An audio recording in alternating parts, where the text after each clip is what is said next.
भारत आकाशरे बा भारत चारिपटे विपदपूर्ण धूम बलय न्यूजकंडा परवर्ती प्रसंग जहर आरे केवल भारत नुहे पाकिस्तान भी अंतरिक्षर एभली दृश्य समस्त को विचलित कर दुई देश को धूआर विषाक्त आस्तरण घोड़ी रखिथिबा नै नासा पक्षरु फोटो जारी करा जायछि। पंजाब रु गंगा जाए देखा जाउछि एही विपदपूर्ण विष बलय। पंजाब रे नड़ा जालिबा घटना 7000 रे से मामला पहुंचलानी। केवल गतकाली अर्थात सोमवार 418 रे एभली मामला देखा जायछि। चंडीगढ़ रे एयर क्वालिटी इंडेक्स अत्यंत चिंताजनक। वायुर खराब गुणवत्ता अत्यंत माने निम्न स्तर को जीवा फल भारत पाकिस्तान बड़ भागरे एक मोटा परस्तर विषाक्त आवरण धूम बलय सृष्टि होइछि जहाद्वारा यह ढांकी होइछि। पाकिस्तान पंजाब प्रांत में स्थिति अत्यंत उद्वेगजनक। खासकर लाहौर रे एयर क्वालिटी इंडेक्स 300 उपर रहुता बेले यह PM 2.5 रो भयानक स्तर रही जहां नहीं पाकिस्तान अधिकारी जरूरीकालीन पदक्षेप नेबा आरंभ कलेनी। गोटे लॉकडाउन भली स्थिति सेठी देखा मिली। पाकिस्तान में दुकान बजार अधिक समय खोलिबा एवं मेला इत्यादि उपरे प्रतिबंधक लगा जायछि। खेत को अप्राकृतिक भाव जालिबा अत्यधिक जानवाहन चलाचल शिल्पजनित प्रदूषण यार प्रमुख कारण बोली अनुमान करा जाउछि। जहाँ को अधिक जो जुक्ति को अधिक बलिष्ठ करिछि। जो धूम बलयर जो फोटो नासा पक्षरु जारी करा जायछि। अधिक आलोचना करबा हम सहित परिवेशविद प्रोफेसर जयकृष्ण पाणिग्राही जोड़छन। प्रोफेसर पाणिग्राही स्वागत करबा आलोचना को। आमे ग्रीन हाउस गैस कथा देखुतिले चर्चा करुतिले जहाद्वारा सामग्रिक भाव में पृथ्वी प्रभावित होछि बोली तार परिवेश प्रभावित होछि बोली चर्चा करथिले। किंतु ये आउ गोटे गुरुत्वपूर्ण प्रसंग सेठी आपण देखंतु जे विभिन्न प्रकार रो कोर्ट मध्य टीका टिप्पणी रखिछंती किभଳି भाबरे ये जो धुआं माने अप्राकृतिक भाव में नड़ा को जालिबा जहाँ फल धुआर मात्रा अधिक होगा एवं सेठी जेहेतु वायु चलन से भली देखा जाऊ नाही सेइथिपाई धुआं सेठी गोटे बलय भली सृष्टि करिछि। अर्थात केते विपज्जनक स्थिति भीतर को माने भारत जाइछि तार चित्र नासा रु जो फोटो जारी करा जाइछि सेइतु जणा पड़ुछि। हाँ देखंतु भारत एवं पाकिस्तान ए अंचल उत्तर भारत पंजाब दिल्ली पर्यंत एवं पाकिस्तान रो लाहौर इत्यादि अंचल ये अंचल जो गोटे धुआंया परिवेश सृष्टि होइछि स्मॉग जहाँ को कहा जाउछि।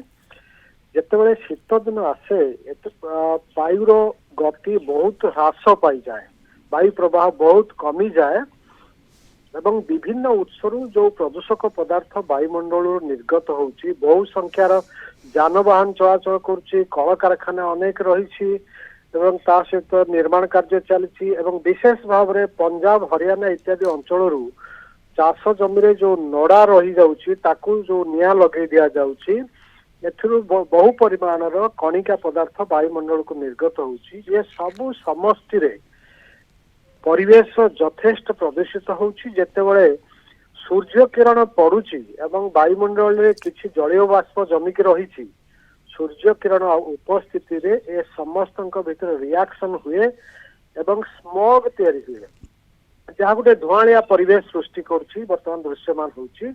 आमे एयर क्वालिटी इंडेक्स बा वायुर गुणवत्ता सूचकांक विषय आलोचना करू। जदि 0 रु 50 अछि आमे कहिबा ताले उत्तम परिवेश रे आमे रहुछे। किंतु ये मात्रा अति उच्च स्तर को जाउछि। दिल्ली रे 350 अतिक्रम करुछि।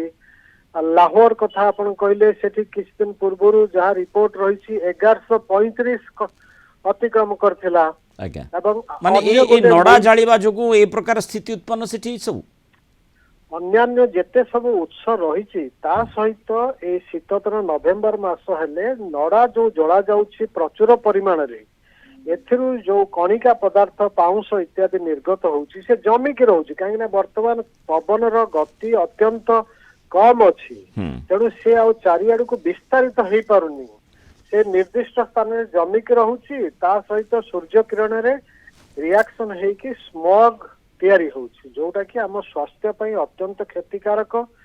किंतु प्रोफेसर पाणिग्राही आमे देखुचे दीर्घ दिन धरी एई प्रसंग को नहीं खूब चर्चा होउछि किंतु चाषी पाखरे प्रकृत रे आउ कोनसी विकल्प रहिछि कि से कथाटी को सेते गुरुत्वर सहित देखा जाऊ नाही कि जोथि पई ए प्रकार स्थिति होछि चाषी सेमती पारंपरिक भाव में जेमती नड़ा जाळुतला सेमिति जाळुछि।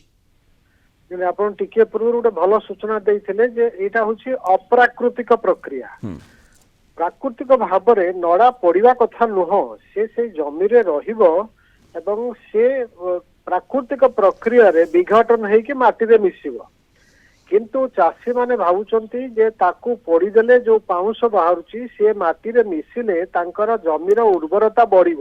ଆଚ୍ଛା ଏଇଆ ସେମାନେ ଭାବୁଛନ୍ତି, ଯୋଉଥିପାଇଁ କି ସେ ଗୋଟେ ପ୍ରାକ୍ଟିସ ହେଇଗଲାଣି।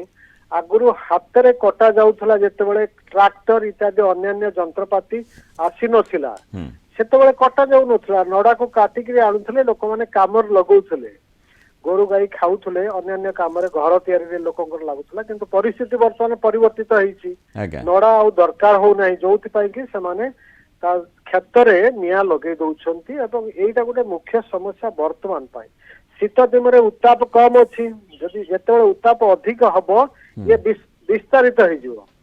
କିନ୍ତୁ ଏ ସେଇ ସ୍ଥାନୀୟ ଅଞ୍ଚଳରେ ଜମିକି ରହୁଛି ଶୀତ ତାପମାତ୍ରା କମ ଯୋଗୁ ଏବଂ ପବନର ବେଗ ନାହିଁ, ତେଣୁ ସେ ସ୍ଥିର ହେଇକିରି ନିର୍ଦ୍ଦିଷ୍ଟ ସ୍ଥାନରେ ଆକାଶରେ ଜମିକି ରହୁଛି। ଇଏ ଗୋଟେ ଜଟିଳ ପରିସ୍ଥିତି ସୃଷ୍ଟି ହେଇଛି। ତେଣୁ ଭାରତ କେବଳ ଭାରତ ନୁହେଁ, ଭାରତ ପାକିସ୍ତାନ ଉପରେ ଯେତେବେଳେ ଗୋଟେ ଧୂମ ବଳୟ ଦେଖାଯାଉଛି ଆଉ ତା ପୁଣି ଅତ୍ୟନ୍ତ ବିପଦପୂର୍ଣ୍ଣ, ସେଇଥିରୁ ଜଣାପଡ଼ୁଛି କେତେ ସାଂଘାତିକ ପରିବେଶ ଭିତରେ ସାଂଘାତିକ ଜଳବାୟୁର ସ୍ଥିତି ଉପରେ ଆମେ ନିର୍ଭର କରୁଛେ, ଯୋଉଥିପାଇଁ ମାନେ ଆଗାମୀ ସମୟରେ ମାନେ ମଣିଷ ରୋଗଗ୍ରସ୍ତ ହେବା ଏବଂ ମୃତ୍ୟୁବରଣ କରିବାର ସମ୍ଭାବନା ମଧ୍ୟ ଯଥେଷ୍ଟ ବଢ଼ି ଯାଉଛି। ଏ କଥାଟି ନାସା ପକ୍ଷରୁ ଯେଉଁ ଫଟୋ ଜାରି କରାଯାଇଛି ସେଥିରୁ ଏହା ସ୍ପଷ୍ଟ ହେଉଛି। ବହୁତ ଧନ୍ୟବାଦ ପ୍ରଫେସର ଜୟକୃଷ୍ଣ ପାଣିଗ୍ରାହୀ ଆଲୋଚନା ରହିଥିବାରୁ ମତାମତ ରଖିଥିବାରୁ।